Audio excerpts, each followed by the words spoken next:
Hi, this is Teddy, and today you're listening to Merav Ben-David from Wyoming on Two Broads Talking Politics.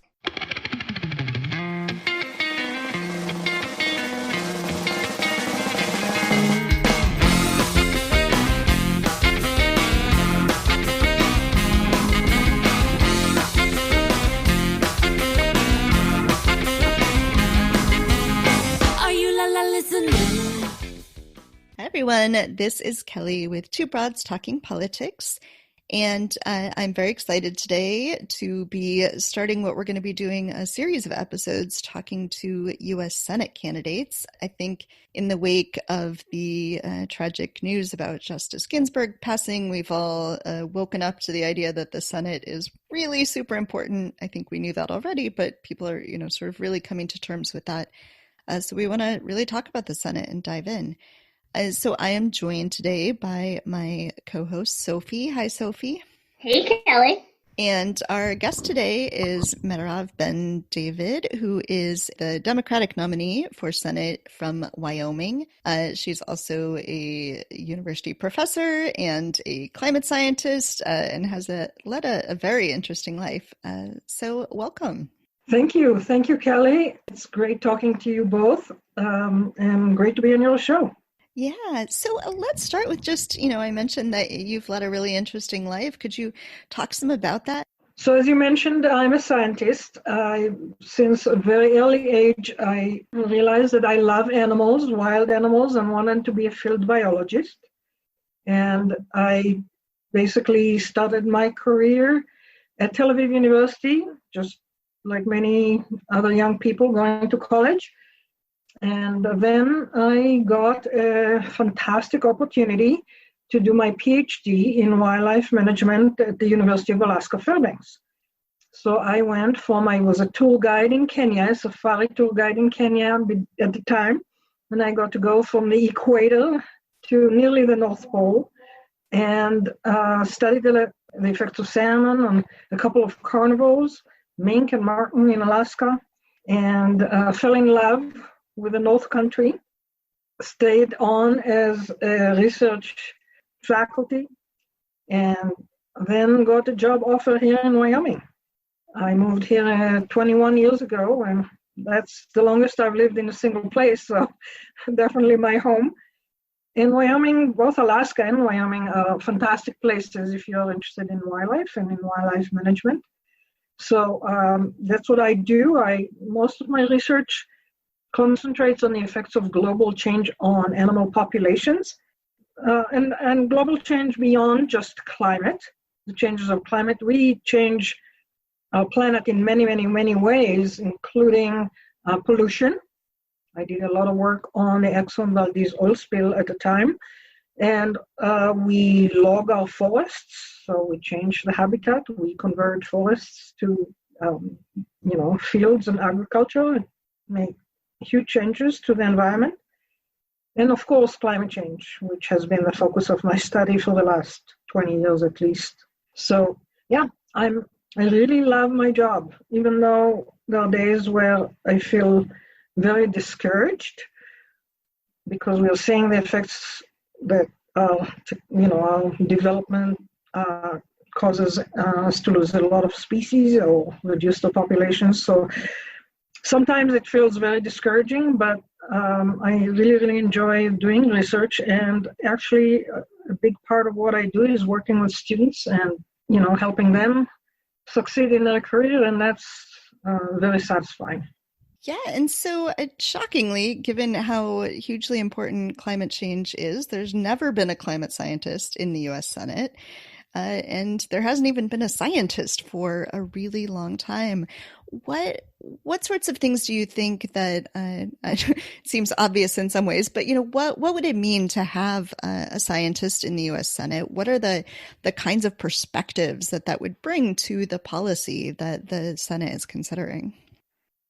So as part of my realization that I personally needed to do more than just collect data and analyze it and disseminate it to the public, I realized that I need to basically do more. And I have joined a group called Citizen Climate Lobby. And what we do is try to bring science and what we thought or still think is a crucial thing that we need to address, basically climate change. And CCL, in short, is a group that really works in a non-partisan way. The bill, Carbon Innovation and Dividend, is actually being considered in Congress at the moment, and it is sponsored by Republicans and Democrats and independents. So, the group is really, and I've learned a lot working with the group on how to communicate complicated scientific concepts to lawmakers. But I also realized that those policymakers can make the decision to accept the science or, reject it and ignore it. And that's why I thought, I should be standing on the Senate floor and I should be telling people what I know, because as a scientist, becoming a policymaker, it's going to be very difficult for people to ignore the message. And that was one of the motivations. The other one was that I realized that things are progressing a lot faster than we projected, and that if we want to make a significant, meaningful change, we need to do it now. What are some of the ways that voters in Wyoming are seeing climate change and other ecological issues affect them directly? Can you speak a little to that? I know a lot of people are thinking a lot more about climate change right now because of the fires in Oregon and in California and the hurricanes that are in the Gulf Coast. So could you just talk a little bit about the ways in which people in Wyoming might be seeing climate change already affect them? So Wyoming is actually, we are blessed, and please don't tell your listeners that Wyoming is ranking one of the top safest states in the union in terms of the effects of climate change, which is probably what's attracting people to Wyoming, especially this year. The one sector of our economy that didn't suffer from COVID-19 was the real estate sector, because people came to Wyoming because of our low population and sparse small towns and sparse human habitation. We are safe. We have the lowest death rate, definitely, in the nation. So people in Wyoming, we really, really care about our environment, and we really care about our open spaces, and we really care about having public lands kept in public hands so they can be enjoyed by everybody. I mean, not just us Wyomingites, but all Americans and people from across the globe. Our second largest part of our economy is tourism, so we definitely encourage visits to our public lands. But the effects of climate change are not as immediate as they would be, let's say, somebody living in New Orleans or San Francisco at the moment. Although this year it's been quite a year here as well. The two things that Wyoming is expected to suffer most from in terms of climate change is the drought. And we have had we're experiencing one of the major droughts we had in a long time. And 11 of our counties have got designated as for emergency assistance because of the drought. And fires. And you're right that the fires on the West Coast, California, Oregon, and Washington, are horrendous. We had smoke here on a daily basis from those fires. But right now we actually have our own fires. One big one just southwest of Laramie, where I live. And that fire moved over the mountain range and is now threatening the Laramie Valley. Some of our neighbors and friends who live closer to the fire have received evacuation notices, and even parts of town, people have been advised that they may need to evacuate. So I think people in Wyoming are definitely paying attention, and people in Wyoming see and realize, people who have lived here a long time, people who have been hunting the forests, see the devastation from bark beetles that we had several years ago, and now this year they are coming back. So we are, people here are not ignoring climate change or denying it. I think the main issue why people in Wyoming are concerned is because of our reliance on fossil fuels, coal, basically is the main source of income for the state, as well as oil and gas. And people just don't know what alternatives we have. And you think about people and their livelihood and their families. It's hard to say, well, let's not mine coal anymore, because that means I will not have a job. And I'll be even more selfish and tell you that I'm a state employee. And because of that, my salary, my ability to provide the level of education that I like to my students is negatively affected when we don't have revenue from fossil fuels. So I think that is the main reason people in Wyoming, I would say, keeping quiet about climate change. But very few people that you talk to one-on-one would deny that it's happening. But taking action is a different story. One of the planks of your platform is you talk about future-proofing Wyoming, and speaking exactly to this. And you talk about the 3 stages of rescue, reimagine, and rebuild. Can you talk a little bit about what that would mean? What does Wyoming look like if the economy is not based in fossil fuels? What is this sort of future-proofing of Wyoming? Right. So as you mentioned, the first step we need to do is rescue, because we are in a major budget crisis at the moment. Not just because of COVID-19, we were losing revenue even before the pandemic. Basically, the global demand for fossil fuel is declining, has been declining. Renewable energy sources are taking precedence. And so our state was losing revenue, losing jobs, and losing people. Even before the pandemic of course made things more acute, but it didn't. Not all of our troubles start and end with the pandemic. So we need rescue. We need to make sure that people have the money they need to pay rent and mortgage and feed their families. We need to make sure that small businesses have the revenue they need to keep going, so we don't lose other sectors of our economy. And we need to make sure that the state has enough money to keep going. So the first step is rescue. And people ask me, okay, what are we going to do during this period of rescue? How are we going to put people to work? How are we going to pay people? So of course there is the HEROES Act that passed the House back in May, but we are still waiting for approval in the Senate, which unfortunately is Majority Leader Mitch McConnell is not bringing to a vote, which is, I think, irresponsible and atrocious. But that's not enough. That's probably a short term. We're talking about a transition, and we talk about just transition. And it's not just in the sense of, we need to make sure that every person has an opportunity to move forward and develop in our country, but also people who, I think the just part of it is make sure that people who have lost their jobs, such as coal miners, get an opportunity to work and keep their families afloat. One idea is, we have a lot of coal mines that haven't been reclaimed. We have a lot of oil wells that have been abandoned and haven't been plugged.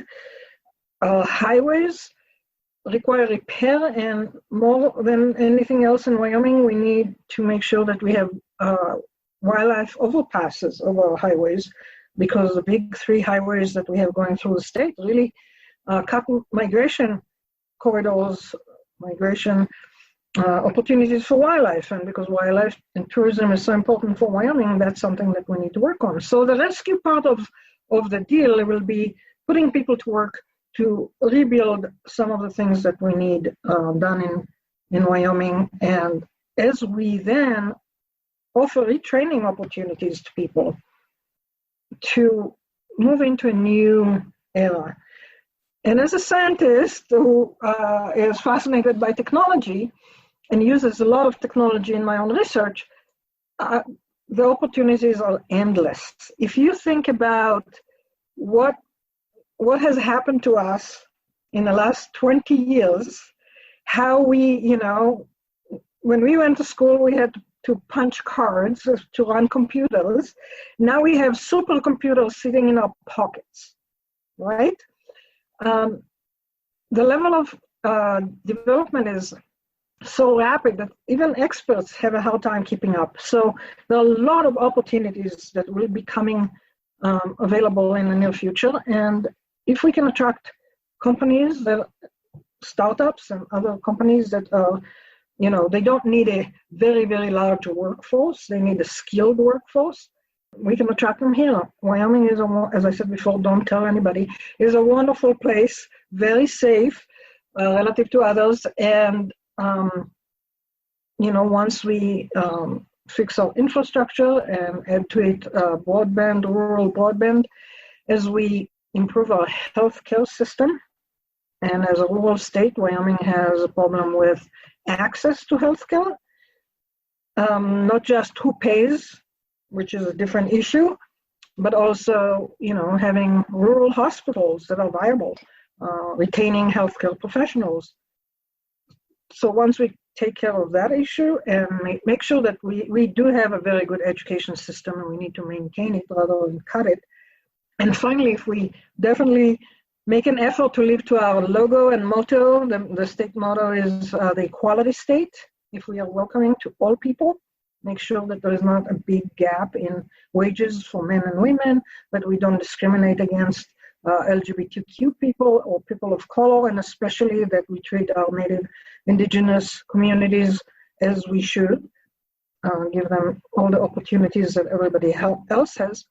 I think Wyoming will be a fantastic place for a lot of people to come here, for our young people to stay here and develop a thriving economy that is not solely based or largely based on one type of industry.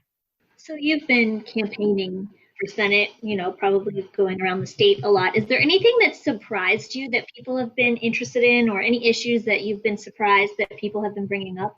So I won't say that I've been surprised. I've actually been, I felt that my ideas, as I got to talk to people, that my ideas are really grounded in reality in the state. What I hear from people again and again and again is, I have 3 kids and they all left the state. I have 4 grandkids. Only one of them stayed in the state. Yesterday at an event, a very nice lady came over and said, what you said is exactly what my family is going through. I have 2 sons. They stayed in the state. They both work in oil and gas industry.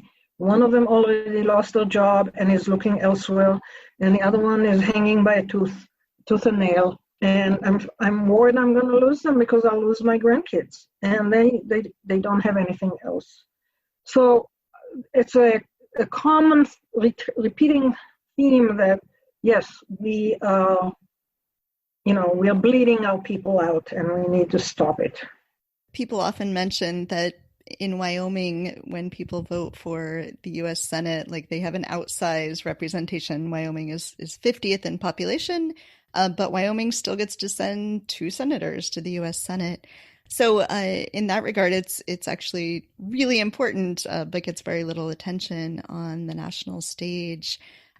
People think of Wyoming as this sort of super red state, and on paper that's true, but it sounds like your ideas are really resonating with the people.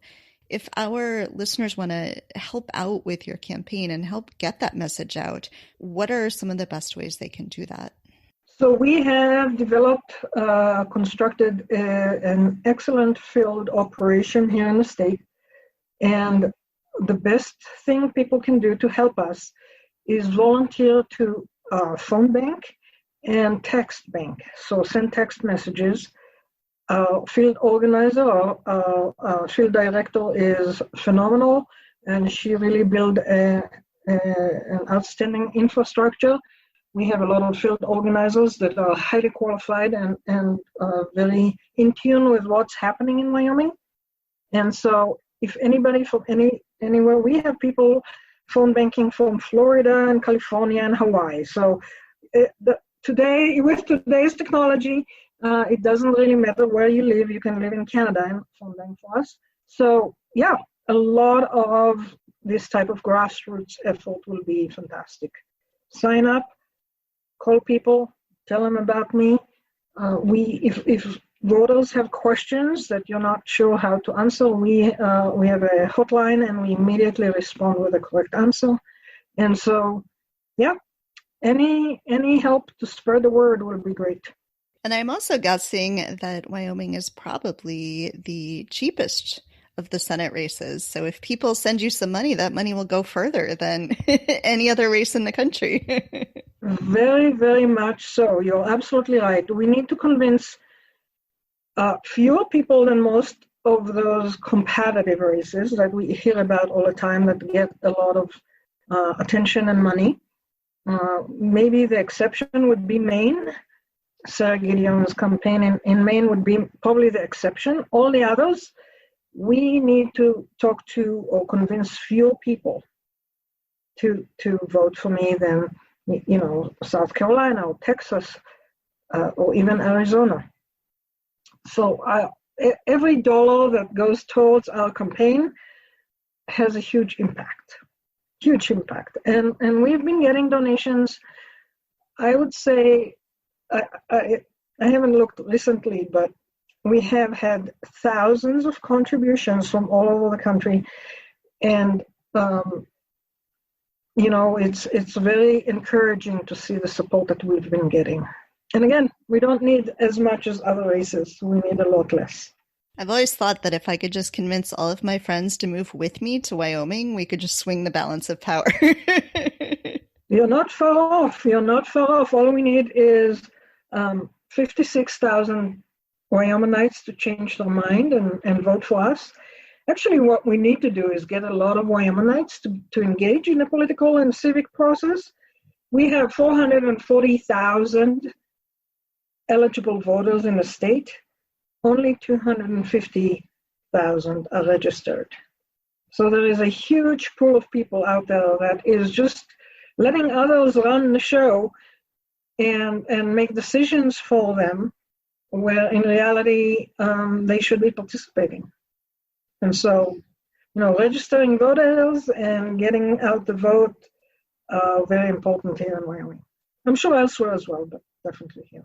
All right, Sophie, I think we should get everyone we know and move to Wyoming. It's beautiful. Sounds good. We can just, go and run for, I've been joking for a while. I have nothing to run for. I live on the south side of Chicago, and a spot opens up, a seat opens up, and 9 people have, registered to run for it before you even know what's happening. Right. Well, here in Wyoming, we could definitely use more people to run for office, more Democrats to run for office. This year is very exciting, absolutely super exciting, because we have a lot of women that stepped up and are running at all levels, from school board, county commissioners, state house and senate, and also federal office. I want to put a plug in for a candidate, a nominee, Democratic nominee for the House. Lynette Grable. She is the first Indigenous American from Wyoming to be nominated by a major party for a federal office. Lynette is fantastic. She is from the Wind River Reservation. She is, as I said, an Indigenous woman from the Northern Arapaho tribe. And she's running against Liz Cheney. And I can't wait to watch the debate between the two of them, because what Lynette is bringing with her, in addition to being a very, very charismatic person, but the message she has and her deep, deep, deep roots in Wyoming, no one can match, not even Liz Cheney. That is excellent. Is there anything else that you wanted to make sure we talk about today? I just am very happy that you guys are doing this and you're spreading the word about Senate candidates, because really the Senate is key with the loss of Justice Ginsburg and what the Republican Party is trying to do to us. I have to say that I was especially aggrieved by the fact that it wasn't even 2 hours after Justice Ginsburg has passed away that Mitch McConnell already announced that he's going to push through Supreme Court nominee, where is your decency? Let us mourn as a nation a very important figure. The announcement could have come, 24 hours later. It still would have been ridiculous and unacceptable, but at least it would have given us as a nation the opportunity to mourn. The Senate is critical. The Senate is the body that confirms all the top positions in an administration, and of course the Supreme Court justices. And I think that what we must do, have to do this election cycle is make sure that that we have a Senate that will work with the future president to make sure that we pass the legislation we need to live a future for our children. Well, thank you so much for speaking with us today. And thank you for running. I know that you are a busy person with a, fulfilling career already. And so stepping up and running for Senate is so vital. And we're so thrilled that you're doing that. Well, thank you. Thank you for listening to Two Broads Talking Politics, part of the Dimcast Podcast Network.